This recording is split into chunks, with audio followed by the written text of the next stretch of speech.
Top quality और consistent performance के लिए सिर्फ सिल्वर पंप नाम याद रखना। ಮುಂಬೈನ ವಿಮಾನ ನಿಲ್ದಾಣದಲ್ಲಿ ಶಂಕಿತ ಉಗ್ರರನ್ನ ಬಂಧಿಸಲಾಗಿದೆ. ಇಬ್ಬರನ್ನ ಅರೆಸ್ಟ್ ಮಾಡಿದೆ ಎನ್ಐಎ ಟೀಮ್. ಎನ್ಐಎ ತಂಡದಿಂದ ಈಗ ಇಬ್ಬರು ಶಂಕಿತ ಭಯೋತ್ಪಾದಕರನ್ನ ಬಂಧನ ಮಾಡಲಾಗಿದೆ. ಇವರು ಐಸಿಸ್ನ ಸ್ಲೀಪರ್ ಮಾಡ್ಯೂಲ್ಗಳು ಅನ್ನುವಂಥದ್ದು ಇರೋ ಶಂಕೆ. ಅಬ್ದುಲ್ ಫಯಾಜ್ ಶೇಖ್ ಮತ್ತು ತಲಹಾ ಶೇಖ್ ಈ ಇಬ್ಬರನ್ನ ಅರೆಸ್ಟ್ ಮಾಡಿದ್ದಾರೆ. ತಲಾ ಖಾನ್ ಮತ್ತು ಅಬ್ದುಲ್ಲಾ ಫಯಾಜ್ ಶೇಖ್ ಅಂತೇಳಿ ಈ ಇಬ್ಬರು ಶಂಕಿತ ಉಗ್ರರು. ಇವರು ಐಸಿಸ್ನ ಸಂಪರ್ಕದಲ್ಲಿದ್ದಾರೆ ಅನ್ನುವಂಥದ್ರ ಬಗ್ಗೆ ಖಚಿತ ಮಾಹಿತಿಯನ್ನು ಪಡೆದಿದ್ದಂತಹ ಎನ್ಐಎ ಮುಂಬೈನ ಏರ್ಪೋರ್ಟ್ನಲ್ಲೇ ಈ ಇಬ್ಬರನ್ನು ಕೂಡ ಈಗ ಅರೆಸ್ಟ್ ಮಾಡಿದ್ದಾರೆ. ಇಂಡೋನೇಷ್ಯಾದ ಜಕಾರ್ತಾದಲ್ಲಿ ಈ ಇಬ್ಬರು ಅಡಗಿ ಕುಳಿತಿದ್ರು ಅನ್ನುವಂಥದ್ದು ಎನ್ಐಎ ಇಂದ ಸಿಕ್ಕಿರುವಂಥ ಮಾಹಿತಿ. ಯಾವಾಗ ಇವರು ಮುಂಬೈ ವಿಮಾನ ನಿಲ್ದಾಣಕ್ಕೆ ಬಂದರೂ ಆಗ ಟಿಪ್ ಸಿಕ್ಕಿತ್ತು ಎನ್ಐಎಗೆ. ಎನ್ಐಎ ಇವರ ಬೆನ್ನು ಬಿದ್ದಿತ್ತು, ಇವರ ಜಾಡನ್ನು ಹುಡುಕ್ತಾ ಇತ್ತು, ಎಲ್ಲಿದ್ದಾರೆ ಅನ್ನುವಂಥದ್ರ ಬಗ್ಗೆ ಮಾಹಿತಿ ಇತ್ತು. ಇಂಡೋನೇಷ್ಯಾದಲ್ಲೆಲ್ಲೋ ಅಡಗಿ ಕುಳಿತಿದ್ದಾರೆ ಅಂತೇಳಿ ಅವ್ರು ಭಾರತಕ್ಕೆ ಬರ್ತಿದ್ದಾರೆ ಅನ್ನುವಂಥದ್ರ ಬಗ್ಗೆಯೂ ಕೂಡ ಮಾಹಿತಿಯನ್ನು ಅರ್ಥಂತಹ ಎನ್ಐಎ ಟೀಮ್ ಮುಂಬೈನ ಏರ್ಪೋರ್ಟ್ನಲ್ಲಿ ಕಾದು ಕುಳಿತಿತ್ತು. ಇವರಿಬ್ಬರು ಯಾವಾಗ ಇಂಡೋನೇಷ್ಯಾದಿಂದ ಮುಂಬೈಗೆ ಬಂದರೂ ಇವರನ್ನು ಅರೆಸ್ಟ್ ಮಾಡಿದ್ದಾರೆ. ಮುಂಬೈನಲ್ಲಿ ಬಂಧಿತರಾದವರು ಐಸಿಸ್ ಪುಣೆ ಮಾಡ್ಯೂಲ್ನ ಇಬ್ಬರು ಭಯೋತ್ಪಾದಕರು ಅನ್ನುವಂಥ ಶಂಕೆ ಇದೆ. ಇವರಿಬ್ಬರ ಮೇಲೆ ತಲಾ 3 ಲಕ್ಷ ರೂಪಾಯಿ ಬಹುಮಾನ ಕೂಡ ಘೋಷಿಸಲಾಗಿತ್ತು. ಐಸಿಸ್ ಸ್ಲೀಪರ್ ಸೆಲ್ ಆಗಿ ಕೆಲಸ ಮಾಡ್ತಾ ಇದ್ದಂಥ ಈ ಇಬ್ಬರು ಶಂಕಿತ ಉಗ್ರರು ಮುಂಬೈನಲ್ಲಿ ಈಗ ಸದ್ಯಕ್ಕೆ ಇವರನ್ನ ಅರೆಸ್ಟ್ ಮಾಡಿದ್ದಾರೆ.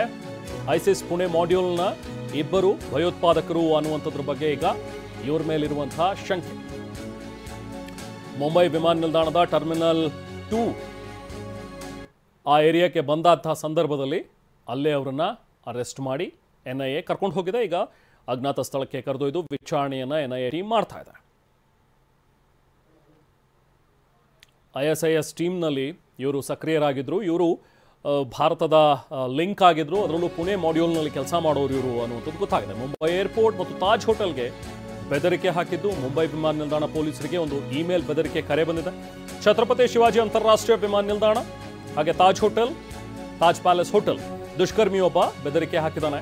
ಮುಂಬೈ ಏರ್ಪೋರ್ಟ್ ಮತ್ತು ತಾಜ್ ಹೋಟೆಲ್ಗೆ ಒಂದು ಇಮೇಲ್ ಕಳಿಸಿದ್ದಾನೆ. ಇದ್ರ ಬಗ್ಗೆ ತಕ್ಷಣಕ್ಕೆ ಪೊಲೀಸರು ಅಲರ್ಟ್ ಆಗಿದ್ದಾರೆ. ಈಗ ಇವರಿಬ್ಬರ ಬಂಧನದ ಬೆನ್ನಲ್ಲೇ ಈ ಥರದೊಂದು ಇಮೇಲ್ ಹರಿದಾಡ್ತಾ ಇದೆ. ಸೊ ಈ ಹಿಂದೆ ಕೂಡ 26/11ನಲ್ಲಿ ಆದಂಥ ಘಟನೆ ಯಾರು ಕೂಡ ಇನ್ನೂ ಮರ್ತಿರ್ಲಿಕ್ಕಿಲ್ಲ.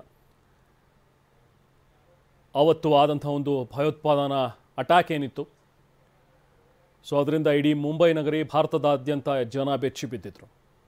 ಸೊ ಅದ್ರ ಬೆನ್ನಲ್ಲೇ ಈಗ ಮತ್ತೊಂದು ಈ ರೀತಿಯಾದಂಥ ಒಂದು ಇಮೇಲ್ ಬೆದರಿಕೆ ಕರೆ ಬಂದಿರುವಂಥದ್ದು. ಹಾಗಾಗಿ ಇದನ್ನು ಯಾವುದನ್ನು ಕೂಡ ನಿರ್ಲಕ್ಷ್ಯ ಮಾಡೋ ಹಾಗಿಲ್ಲ, ಈಸಿಯಾಗಿ ತಗೊಳ್ಳೋ ಹಾಗಿಲ್ಲ. ಸದ್ಯಕ್ಕೀಗ ಪೊಲೀಸರ ಟೀಮ್ ಕೂಡ ಅಲ್ಲಿ ಕಾರ್ಯಾಚರಣೆಯನ್ನು ಮಾಡ್ತಾ ಇದೆ, ಭದ್ರತೆಯನ್ನು ಕೂಡ ಹೆಚ್ಚಿಸಿದೆ. ಜೊತೆಗೆ ಅಲ್ಲಿ ಹೋಗಿ ತಪಾಸಣೆ ಮಾಡುವಂಥ ಕೆಲಸಗಳು ಕೂಡ ನಡೀತಾ ಇವೆ. ಬನ್ನಿ ಎರಡು ವಿಚಾರವಾಗಿ ಮತ್ತಷ್ಟು ಡೀಟೇಲ್ಸ್ ಪಡ್ತೋಣ. ನಮ್ಮ ಪ್ರತಿನಿಧಿ ಹರೀಶ್ ನಮ್ಮ ಜೊತೆಗೆ ಜಾಯ್ನ್ ಆಗಿದ್ದಾರೆ. ಹರೀಶ್, ಎರಡು ವಿಚಾರ. ಒಂದು ಕಡೆ ಈಗ ಏರ್ಪೋರ್ಟ್ನಲ್ಲಿ, ಮುಂಬೈ ಏರ್ಪೋರ್ಟ್ನಲ್ಲಿ ಇಬ್ಬರು ಶಂಕಿತ ಉಗ್ರರನ್ನ ಅರೆಸ್ಟ್ ಮಾಡಿರುವಂಥದ್ದು. ಈ ಇಬ್ಬರ ಹಿನ್ನೆಲೆ ಬಗ್ಗೆ ಏನಾದರೂ ಮತ್ತಷ್ಟು ಡೀಟೇಲ್ಸ್ ಸಿಗ್ತಾ ಇದೆಯಾ? ಯಾಕಂದರೆ ಇವ್ರ ಮೇಲೆ 3 ಲಕ್ಷ ಬಹುಮಾನ ಕೂಡ ಘೋಷಿಸಿದ್ರು ಅನ್ನುವಂಥ ಒಂದು ವಿಚಾರ. ಹಾಗೆ ಈಗ ಇಮೇಲ್ ಬೆದರಿಕೆ ಕರೆ ಕೂಡ ಬಂದಿದೆ. ಸೊ ಹೈ ಅಲರ್ಟ್ ಹೇಗಿದೆ, ಅಲ್ಲಿ ಯಾವ ರೀತಿ ತಪಾಸಣೆ ನಡೀತಾ ಇದೆ, ಏನು ಡೀಟೇಲ್ಸ್ ಶೇರ್ ಮಾಡ್ಬೋದು ಹರೀಶ್? ಹೌದು ರೆಹಮಾನ್, ಭಾರತಕ್ಕೆ ಬೇಕಾಗಿದ್ದಂತಹ ಮೋಸ್ಟ್ ವಾಂಟೆಡ್ ಶಂಕಿತ ಉಗ್ರರನ್ನ ಈಗ ಎನ್ಐಎ ಬಂಧಿಸಿರುವಂತಹದ್ದು. ಈ ಮೋಸ್ಟ್ ವಾಂಟೆಡ್ ಉಗ್ರರು ಏನಿದ್ದಾರೆ ಇಬ್ರು, ಬಹುಮುಖ್ಯವಾಗಿ ಪುಣೆಯಲ್ಲಿ ಒಂದು ಮನೆಯಲ್ಲಿ ಬಾಂಬನ್ನು ತಯಾರಿಸುವಂತಹದ್ದು, ಐಡಿಯನ್ನು ತಯಾರಿಸಿ ಅದನ್ನ ಸ್ಫೋಟವನ್ನ ಮಾಡಿ ಮತ್ತೆ ಅದನ್ನ ಪರೀಕ್ಷೆಗಳು ಕೂಡ ಒಳಪಡಿಸಿದ್ರು. ಇದು ಇವರನ್ನ ಎನ್ಐಎ ಹುಡುಕ್ತಾ ಇತ್ತು. ಆದರೆ ಇವರು 2022 ಮತ್ತೆ 2023ರಲ್ಲಿ ಈ ಒಂದು ಬಾಂಬನ್ನು ತಯಾರಿಸಿ ಪರೀಕ್ಷೆಯನ್ನ ಮಾಡ್ತಾ ಇದ್ರು. ಮತ್ತೆ ಭಾರತದಲ್ಲಿ ವಿಧ್ವಂಸಕ ಕೃತ್ಯಗಳನ್ನು ಎಸಗಬೇಕು, ವಿವಿಧ ಸ್ಥಳಗಳನ್ನ ಟಾರ್ಗೆಟ್ ಮಾಡಿ ಅನ್ನುವಂಥ ನಿಟ್ಟಿನಲ್ಲಿ ಕೂಡ ಇವರು ಪ್ರಯತ್ನವನ್ನ ಮಾಡ್ತಾ ಇದ್ರು. ನಂತರ ಇವರು ವಿದೇಶಕ್ಕೆ ಪರಾರಿಯಾಗಿದ್ರು. ವಿದೇಶ ಅಂತಂದ್ರೆ ಅದು ಮುಖ್ಯವಾಗಿ ಇಂಡೋನೇಷ್ಯಾಗೆ ಪರಾರಿಯಾಗಿ ಇಂಡೋನೇಷ್ಯಾದ ಜಕಾರ್ತದಲ್ಲಿ ಇವರು ಇದ್ರು.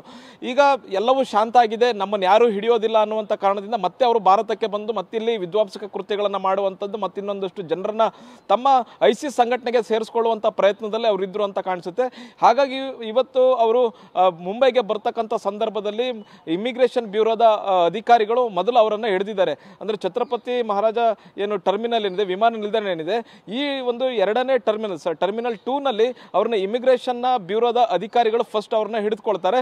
ನಂತರ ಅವ್ರನ್ನ NIAಗೆ ವಶಕ್ಕೆ ಕೊಡ್ತಾರೆ. ಈಗ NIA ಅವರನ್ನ ಬಂಧಿಸಿರುವಂತಹದ್ದು ಈಗ ತನಿಖೆಯನ್ನ ಮುಂದುವರಿಸಿದೆ. ಇವರು ಮೋಸ್ಟ್ ವಾಂಟೆಡ್ ಉಗ್ರರು ಏನಕ್ಕೆ ಅಂತಂದ್ರೆ ಬಹು ಮುಖ್ಯವಾಗಿ 2022-2023 ಬಹಳಷ್ಟು ದೊಡ್ಡ ವಿಧ್ವಂಸಕ ಕೃತ್ಯಗಳನ್ನ ಭಾರತದಲ್ಲಿ ಮಾಡಬೇಕು ಅನ್ನುವಂತಹ ಪ್ಲಾನ್ ಅನ್ನ ಮಾಡ್ಕೊಂಡಿದ್ರು. ಮತ್ತೆ ಪುಣೆಯ ಕೊಂದಬ ಅನ್ನುವಂಥ ಪ್ರದೇಶದಲ್ಲಿ ಒಂದು ಬಾಡಿಗೆ ಮನೆಯನ್ನು ಕೂಡ ಈ ಡೈಪರ್ ಖಾನ್ ಅಂದ್ರೆ ಅಬ್ದುಲ್ ಫಯಾಜ್ ಶೇಖ್ ಏನಿದ್ದಾನೆ ಇವನನ್ನ ಅಲಿಯಾಸ್ ಡೈಪರ್ ಖಾನ್ ಅಂತಲೂ ಕೂಡ ಕರೀತಾರೆ. ಬಹು ಮುಖ್ಯವಾಗಿ ಈತ ತಲಹಾ ಖಾನ್ ಜೊತೆ ಸೇರ್ಕೊಂಡು ಮುಂಬೈನ ಒಂದು ಕೊಂದಬ ಅನ್ನುವಂತಹ ಪ್ರದೇಶದಲ್ಲಿ ಒಂದು ಬಾಡಿಗೆ ಮನೆಯನ್ನು ಕೂಡ ಪಡೆದುಕೊಂಡಿದ್ರು. ಆ ಬಾಡಿಗೆ ಮನೆಯಲ್ಲಿ IED ಬಾಂಬ್ಗಳನ್ನು ತಯಾರಿಸುವಂತಹದ್ದು ಮತ್ತೆ ವಿವಿಧ ಪ್ರದೇಶಗಳಲ್ಲಿ ಯಾರು ಜನ ಇಲ್ಲ ಅಲ್ಲಿ ಆ ಪ್ರದೇಶಗಳಲ್ಲಿ ಈ IEDಯನ್ನ ಸ್ಫೋಟ ಮಾಡುವಂತಹ ಪರೀಕ್ಷೆಯನ್ನು ಕೂಡ ಮಾಡಿದ್ರು. ಇವರು ಮೋಸ್ಟ್ ವಾಂಟೆಡ್ ಉಗ್ರರಾಗಿದ್ರು. ಇವರು ಪರಾರಿಯಾಗಿದ್ರು, ವಿದೇಶಕ್ಕೆ ಪರಾರಿಯಾಗಿದ್ರು. ನಂತರ ಇವ್ರನ್ನ ಹುಡುಕ್ಬೇಕು ಅನ್ನುವಂಥ ನಿಟ್ಟಿನಲ್ಲೇ NIA ಬಲೆ ಬೀಸಿತು. ಜೊತೆಗೆ 3 ಲಕ್ಷ ಇವರ ಸುಳಿವನ್ನು ಕೊಟ್ಟರೆ 3 ಲಕ್ಷ ಬಹುಮಾನವನ್ನು ಕೂಡ ಘೋಷಣೆ ಮಾಡಲಾಗಿತ್ತು. ಅವರು ಇವತ್ತು ಮುಂಬೈನ ಟರ್ಮಿನಲ್ 2 ವಿಮಾನ ನಿಲ್ದಾಣಕ್ಕೆ ಬಂದ ತಕ್ಷಣವೇ ಇಮಿಗ್ರೇಷನ್ ಬ್ಯೂರೋದ ಅಧಿಕಾರಿಗಳು ಅವ್ರನ್ನ ಹಿಡ್ಕೊಂಡಿದ್ದಾರೆ.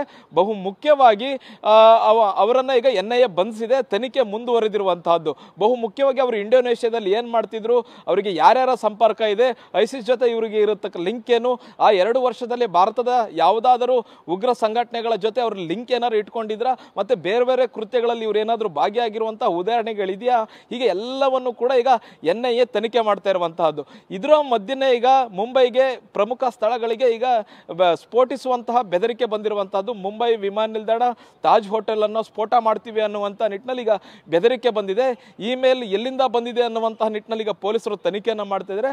ಬಹು ಮುಖ್ಯವಾಗಿ ಮುಂಬೈನಲ್ಲಿ ಹುಸಿ ಬೆದರಿಕೆ ಕರೆಗಳು ಇತ್ತೀಚೆಗೆ ಜಾಸ್ತಿ ಆಗಿದ್ದು, ಇದರ ಮಧ್ಯೆ ಯಾವುದನ್ನು ಕೂಡ ನಿರ್ಲಕ್ಷ್ಯ ಮಾಡುವಂತಿಲ್ಲ. ಪೆಹಲ್ಗಾಮ್ ದಾಳಿಯ ಬಳಿಕ ಮತ್ತೆ ಭಾರತ ಏನು ಆಪರೇಷನ್ ಸಿಂಧೂರ್ ಕಾರ್ಯಾಚರಣೆಯನ್ನು ಕೈಗೊಂಡಿತ್ತು, ಉಗ್ರ ಸಂಘಟನೆಗಳಿಗೆ ನಡುಕ ಶುರುವಾಗಿರುವಂಥದ್ದು. ಒಂದ್ ಕಡೆ Lashkar e Taiba, Jaish e Mohammed, Hizbul Mujahideen, ISIS, al Qaeda ಈ ಎಲ್ಲಾ ಸಂಘಟನೆಗಳು ಕೂಡ ಭಾರತದ ವಿರುದ್ಧ ಸೇಡನ್ನು ತೀರಿಸಿಕೊಳ್ಬೇಕು ಅನ್ನುವಂಥ ನಿಟ್ಟಿನಲ್ಲಿ ಕಾಯ್ತಾ ಇರುವಂಥದ್ದು. ಹಾಗಾಗಿ ಭಾರತದಲ್ಲಿ ಏನು ಸ್ಲೀಪರ್ ಸೆಲ್ ಮಾಡ್ಯೂಲ್ಗಳಿದೆ ಅವರು ಈಗ ಆಕ್ಟಿವ್ ಆಗ್ತಾ ಇರುವಂಥದ್ದು. ಹಾಗಾಗಿ ಅವರನ್ನ ಈಗ ಆಕ್ಟಿವ್ ಆಗಿರುವಂಥದ್ದು ಮತ್ತೆ ಅವರು ಬೆದರಿಕೆಗಳನ್ನು ಹಾಕಿರುವಂತಹ ಸಾಧ್ಯತೆ ಕೂಡ ಇರುತ್ತೆ. ಹಾಗಾಗಿ ಎಲ್ಲಾ ರೀತಿಯಾದಂತಹ ತಪಾಸಣೆಯನ್ನ ಈಗ ಮುಂಬೈ ಪೊಲೀಸರು ಮತ್ತೆ NIA ಮಾಡ್ತಿರುವಂಥದ್ದು. ಮತ್ತೆ ಯಾವುದನ್ನು ಕೂಡ ಈಗ ಸದ್ಯಕ್ಕೆ ನಿರ್ಲಕ್ಷ್ಯ ಮಾಡುವಂಗಿಲ್ಲ. ಯಾಕಂತಂದ್ರೆ ಅನೇಕ ಬಾರಿ ಹುಸಿ ಕರೆಗಳು ಬಂದಂತಹ ಸಂದರ್ಭದಲ್ಲಿ ನಿರ್ಲಕ್ಷ್ಯ ಮಾಡಿರುವಂತಹ ಪ್ರಕರಣಗಳಿವೆ.